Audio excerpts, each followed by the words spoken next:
ನಗುತಲ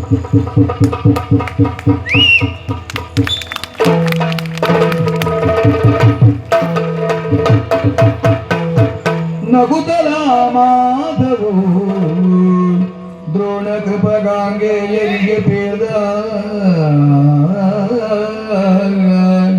ಮರಣವೂ ಬಯದಿ ಪರಿಗಳು ಮಗುಳೆಂಬುದು ಎನ್ನುತ್ತ ನೀತಿಯ ತಿಳುಗೆ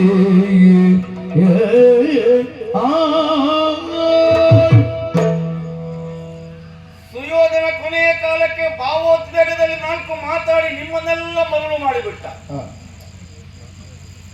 ಹೀಗೆ ಸುತ್ತಲೂ ಸಭೆ ನೋಡಿದ. ಹೋಗುವ ಕಾಲಕ್ಕೆ ನನ್ನನ್ನು ನೆಗಾಡ್ದ.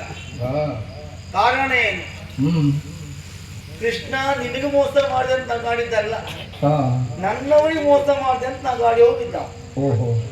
ಪಾಪ ಇವರಿಗೆ ಗೊತ್ತಾಗ್ಲಿಲ್ಲ. ಸುಯೋಧನ ಬಹಳ ಬದಲಾಗ್ಬಿಟ್ಟ ಅಂತ ಹೇಳ್ಕೊಂಡು ಬದಲಾಗ್ಲಿಲ್ಲ. ನಾನಿಷ್ಟೊತ್ತು ಮಾತಾಡಿ ದಂಡ ಆಯ್ತು. ಸಂಧಾನ ಮಾಡಬೇಕು ಬಂದಿದ್ದು ಹೇಗಾಯ್ತು ಗೊತ್ತುಂಟ? ಬೋಳ್ ತಳಿಯವನಲ್ಲಿ ಬಾಚಣಿಗೆ ಮಾರಾಟಕ್ಕೆ ಹೋದಾಗ ಆಯ್ತು. ಅದು ಹಾಗೆ ಪ್ರಯೋಜನ ಎಲ್ಲಿ ಮಾಡಿದ್ರೆ ಕೊಲ್ಲೆ ಮಾಡಿದ್ರು ಸಭೆಯವರಿಗೆ ಈಗ ಗೊತ್ತಾಯ್ತು ಇಂಗ್ಲಿಷ್ ಮಾತಾಡ್ತಿಗೆಲ್ಲ. ಅಯ್ಯೋ ದೇವ್ರೆ, ಇಷ್ಟು ಗಡ್ಡ ಉಂಟು, ಇಷ್ಟು ಕೂದಲು ಬಳಸಿದ್ದೇವೆ, ನಮಗೆ ಮಾತ್ರ ಕೊಡದೆ ಹೋದ ಬಾಚಣಿಗೆಯನ್ನ ಕೊನೆಗೂ ಈ ಕೃಷ್ಣ ಅವನಿಗೆ ಕೊಟ್ಟನಲ್ಲ ಅಂತ ಅವ್ರಿಗೆ ಯೋಚನೆ ಮಾಡ್ತಾ ಇದ್ದಾನೆ.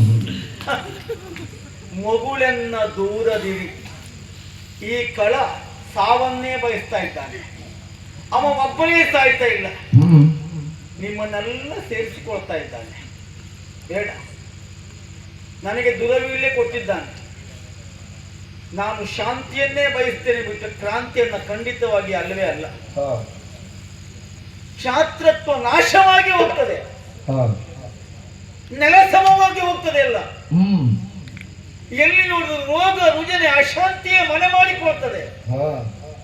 ವಿಶ್ವ ವಿಪ್ಲವ ಆಗಬಾರದು. ಆ ಕಾರಣಕ್ಕಾಗಿ ಮತ್ತೊಮ್ಮೆ ಹಿರಿಯವರಾದ ನಿಮ್ಮಲ್ಲಿ ಕೇಳಿಕೊಳ್ಳುವುದು ನಾನು, ನನ್ನನ್ನು ದೂರಿಕೊಂಡು ಪ್ರಯೋಜನ ಇಲ್ಲ. ನಿಮ್ಮ ಸುಯೋಧನನ ಮನಸ್ಸನ್ನು ಬದಲು ಮಾಡಿ, ಹಾಗೊಮ್ಮೆ ಬದಲು ಮಾಡಿದಂತಾದ್ರೆ ಕೊಟ್ಟ ದುರವೀಳ್ಯವನ್ನ ನಾನೇ ಮುಂದಾಗಿ ನಿಂತು ಹಿಂತಿರುಗಿಸುತ್ತೇನೆ. ಬೇಡ, ಯುದ್ಧ ಪ್ರಾರಂಭವಾಗಿ ಅರ್ಧವಾದರೂ ಸರಿ, ಅಲ್ಲಿಗೆ ಬೇಡವೆಂದರೂ ಮತ್ತೆ ಯುದ್ಧ ನಿಲ್ಲಿಸ್ತೇನೆ ನಾನು. ಉಳಿದಿದ್ದಾರೆ ಉಳ್ಕೊಳ್ಳಿ. ಧರ್ಮರಾಜನ ದೂರಬೇಡಿ, ನೆನಪಿಟ್ಕೊಳ್ಳಿ. 11 ಅಕ್ಷೋಹಿಣಿ ಸೈನ್ಯ ಧರ್ಮ ಸ್ಥಾಪನೆಗೆ ಅಲ್ಲಿ 11 ಹೋಗುತ್ತದೆ, ಇಲ್ಲಿರುವಂತ 7ರಲ್ಲಿ ಕೆಲವು ಹೋಗುತ್ತದೆ. ನಿಮಗೆ ಬಿಟ್ಟಿದ್ದು, ಏನು ಬೇಕಿದ್ರೆ ಮಾಡಿ. ಮಗುಳನ್ನ ದೂರದಿಟ್ಟು